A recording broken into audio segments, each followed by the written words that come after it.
Assalamualaikum warahmatullahi wabarakatuh. Perkenalkan, nama saya Dia Kusmawardani dengan NIM 103032400009. Saya dari kelas IT 4801. Di sini saya akan menjelaskan tugas sub CLO2 Kalkulus. Pada soal nomor 1, diketahui sebuah fungsi fx sama dengan 3 min x untuk x lebih kecil daripada 2. Fx sama dengan 2 untuk x sama dengan 2, dan fx sama dengan x per 2 untuk x lebih besar daripada 2. Nah, kita disuruh menggambarkan grafik dari f. Pada soal nomor 1 diketahui fx sama dengan 3 min x untuk x lebih kecil daripada 2. Fx bernilai 2 untuk x sama dengan 2, dan fx bernilai x per 2 untuk x lebih besar daripada 2. Kita misalkan x sama dengan 0, 1, 2, 3, 4. Nah, maka nilainya kita substitusikan x ini ke fungsi yang sudah diketahui sebelumnya. Apabila x-nya 0, maka kita menggunakan fungsi fx sama dengan 3 kurang x. Karena 0 lebih kecil daripada 2, maka hasilnya 3 kurangi 0, maka titik Y hasilnya sama dengan 3. Lalu yang kedua, x sama dengan 1. Yang fx1 berarti kita menggunakan fungsi 3 kurangi x lagi, karena 1 nilainya lebih kecil daripada 2. Berarti 3 dikurangi 1, maka titik Y hasilnya sama dengan 2. Yang selanjutnya, x sama dengan 2. Nah, karena di sini ditulis untuk x sama dengan 2, maka fx nilainya 2. Lalu untuk x sama dengan 3, kita substitusikan lagi 3. Karena 3 lebih besar daripada 2, berarti kita menggunakan fungsi x per 2. 3 per 2, maka titik Y sama dengan 3 per 2. Lalu yang terakhir ada x sama dengan 4. Kita substitusikan lagi, karena 4 lebih besar daripada 2, maka kita menggunakan fungsi x per 2. 4 per 2, maka hasilnya 2. Maka grafik fungsi yang terbentuk seperti ini. Soal nomor 1b, kita disuruh menentukan nilai dari limit fx untuk x mendekati 2 dari kanan, dan menentukan limit fx untuk x mendekati 2 dari kiri, dan f2. Soal 1b, tentukan nilai dari limit fx untuk x mendekati 2 dari kanan, limit fx untuk x mendekati 2 dari kiri, dan f2. Nah, limit fx untuk x mendekati 2 dari kanan, maka limit x mendekati 2 dari kanan, x per 2. Karena mendekati 2 dari kanan itu nilainya lebih besar daripada 2, maka 2 per 2 sama dengan 1. Terus untuk limit fx, x mendekati 2 dari kiri, maka kita substitusikan fungsi yang di atas, limit x mendekati 2 dari kiri, fx-nya sama dengan 3 min x, maka 3 dikurangi 2 hasilnya sama dengan 1. Untuk f2, karena dia nilainya 2, maka x sama dengan 2, maka fx-nya sama dengan 2. Soal selanjutnya, kami disuruh menentukan apakah limit fx untuk x mendekati 2 itu ada. Jika ada, berapa nilainya, dan apabila tidak ada, jelaskan kenapa alasannya. Yang 3, apakah limit fx x mendekati 2 ada? Jika ada, berapa nilainya? Dan jika tidak ada, jelaskan. Nah, limit fx x mendekati 2 itu ada ya guys, nilainya 1. Nah, baik mendekati 2 dari arah kiri maupun kanan, nilainya sama-sama 1, dapat dibuktikan dari pernyataan yang sebelumnya tadi. Yang limit mendekati 2 dari kiri dan kanan, nilainya sama-sama 1. Soal selanjutnya, kami disuruh menentukan nilai dari limit fx untuk x mendekati negatif 1 dari kiri, dan limit fx untuk x mendekati negatif 1 dari kanan.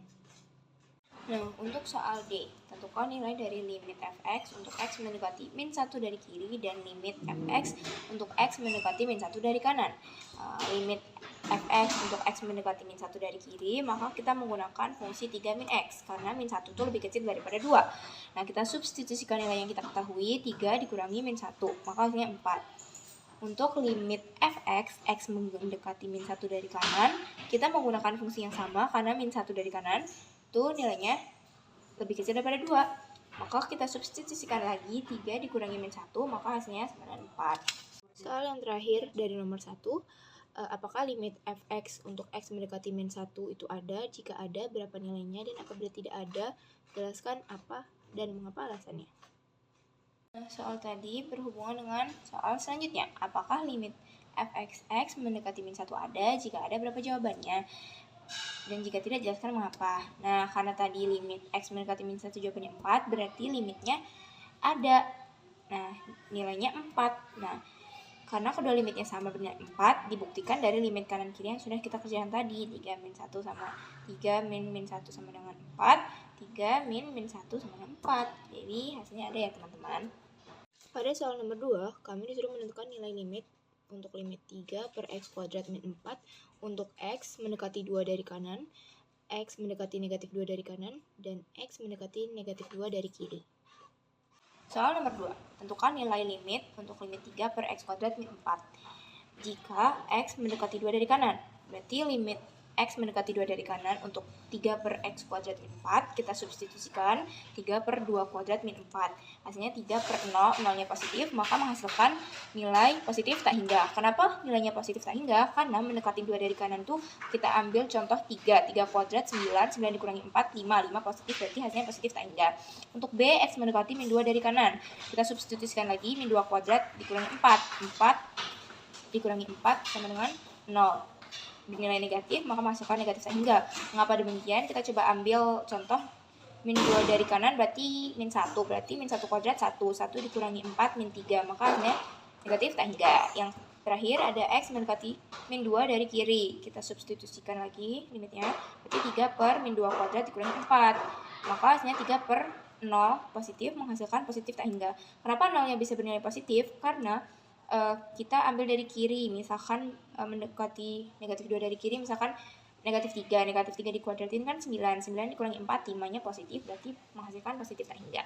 Pada soal nomor 3, diketahui fx sama dengan 1 per mutlak x ditambah 1 dikurangi x kuadrat per 2. Maka di titik mana saja f akan kontinu.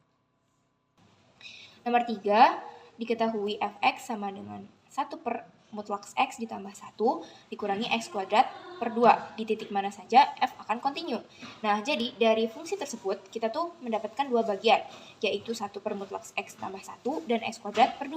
Nah, x kuadrat per 2 ini merupakan fungsi kuadrat atau fungsi polinom yang selalu kontinu di seluruh domain dan tidak perlu diuji lagi. Untuk 1 per x mutlak tambah 1 itu merupakan fungsi pecahan yang melibatkan nilai mutlak.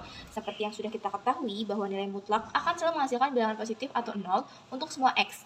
Maka fungsi ini terdefinisi dan kontinu pada seluruh bilangan real. Jadi fungsi fx1 per x mutlak ditambah 1 dikurangi x kuadrat per 2 akan kontinu di seluruh x anggota bilangan real. Sekian yang dapat saya sampaikan. Banyak salah kata saya mohon maaf. Wassalamualaikum warahmatullahi wabarakatuh.